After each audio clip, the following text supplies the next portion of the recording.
koli Alan Cruz gemanya webali nnyo okubeera ng'ate munnaffe akuwoli nnyo njagala okubeera ng'ate anyongera okwebaza muganda wange mwanyinaza Happy New Year gwatulabira mu nsi ez'enjawulo muli US omuli Abu Dhabi omuli abaana ba TikTok abaana ba TikTok Anina Rose yandibadde abeebaza nnyo ak'ensusso mukoze ennyimba ze back to back kwe kuli Billboard kwe kuli Andrea kwe kuli alulyo lala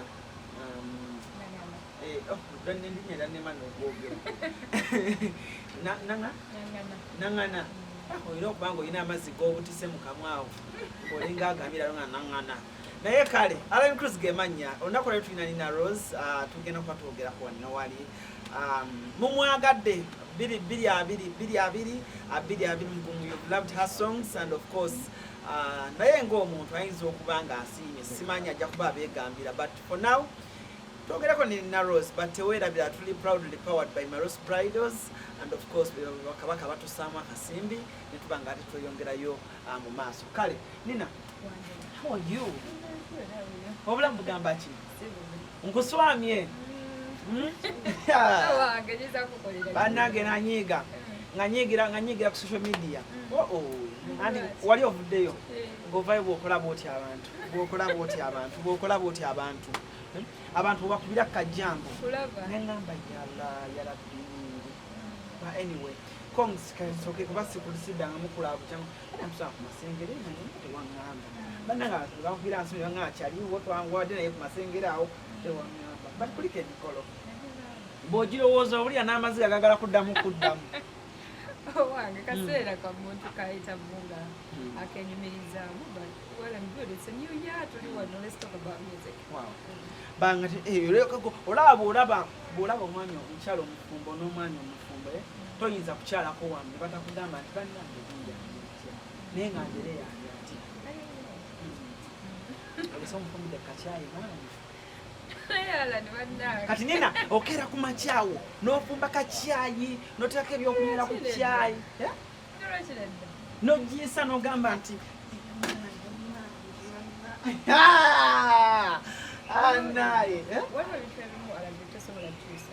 okuba nti ndi Nina Rose tekirina kujjawo nti siri mukazi asobola okukoleta era abawagizi bange bonna abandaba abanzikirizaamu wakola obugagge kiku kyagala nabandabe bwe batyo kubanga at the end of the day Nina Rose aba Nina Rose ate waliwo Nina omukyala w'omuntu eri omuzadde alina omwana ow'obuwala naye ng'amusumbu ayagala kuyimba ayagala okunyira ennyimba naye nga awulira bino ebintu nti abayimbi tebafumbirwa abayimbi tebakola bwe bati abayimbi tebakola bwe bati what's your word gy'oyinza okukakasa maama w'oyo omwana kigambo ki munnaye sebo kiringi era okulaba kuvaali nokwagala okukiisa ekyo ekyatondebwawo kimanyi kyatondebwawo n'abantu abaafuna okutya abaagala okukyusa ebintu ebimu Katonda byateekawo you can't fight nature kyendabe tinange byonna mbikoze mbaddeko omuwala naye n'otuuka n'owulira nga nature demands ate tosobola kubeera mwana muwala ng'oli wano muwala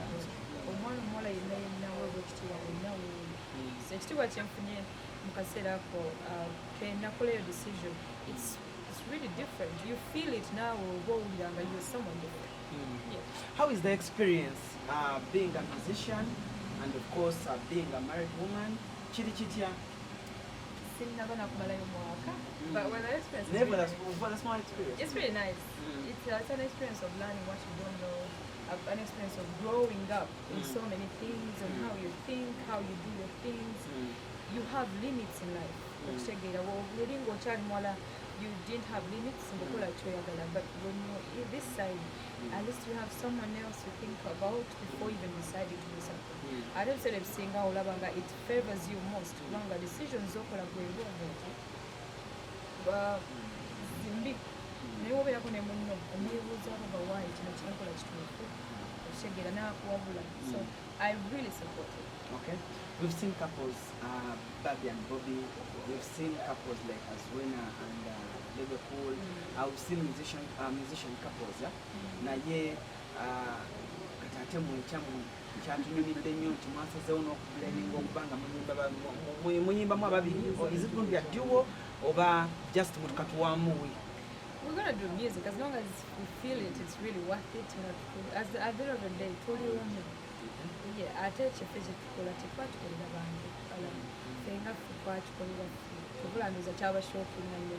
So we still remain Nina Rose and Daddy and Ray, but for the music side, together we can make magic.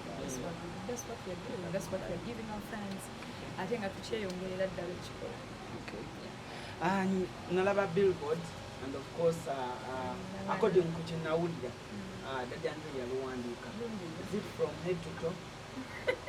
Everything. He produced it, he wrote it, he wrote Nana, and produced it.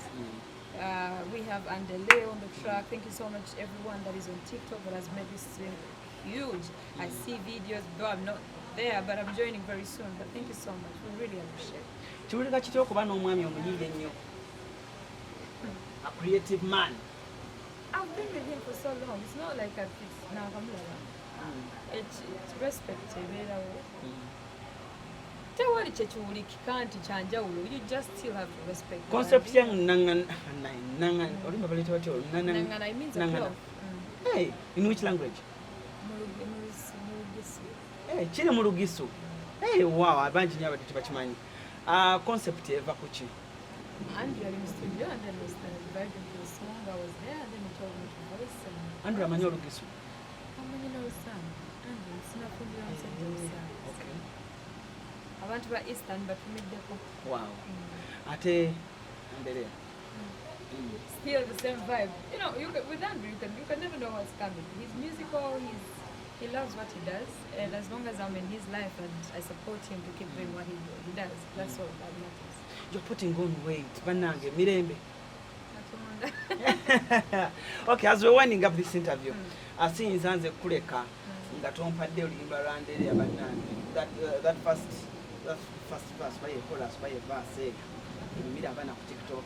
Andele ya, to sudia, andele ya, kuwangazanina. Yeah. Okay. Abana ba TikTok abakoze ennyimba zo nnyingi nnyo. Kina abakyabulya z'amaanyi abo basi boogeredde. Naye at least beetagayo ekigambo from you because they have made your songs big starting from where I was starting with a Billboard Kapande. Naye beetagayo ekigambo kuba good. Being that I'm not on TikTok, I honestly don't know how it works. But all for the girls, it's not about social media or life. You think about yourself as well. All I can say, think about yourself before you think about anything else.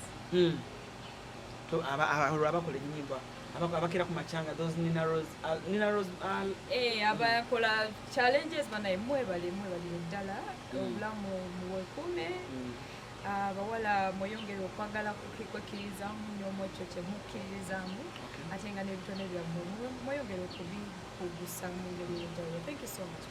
Who dressed you up today? Mwala bamwita Casey. Yeah, she's from Dubai. She's new. We just started working, and my face split is by 30 faces. Okay. Thank you so much. Wow, Kali.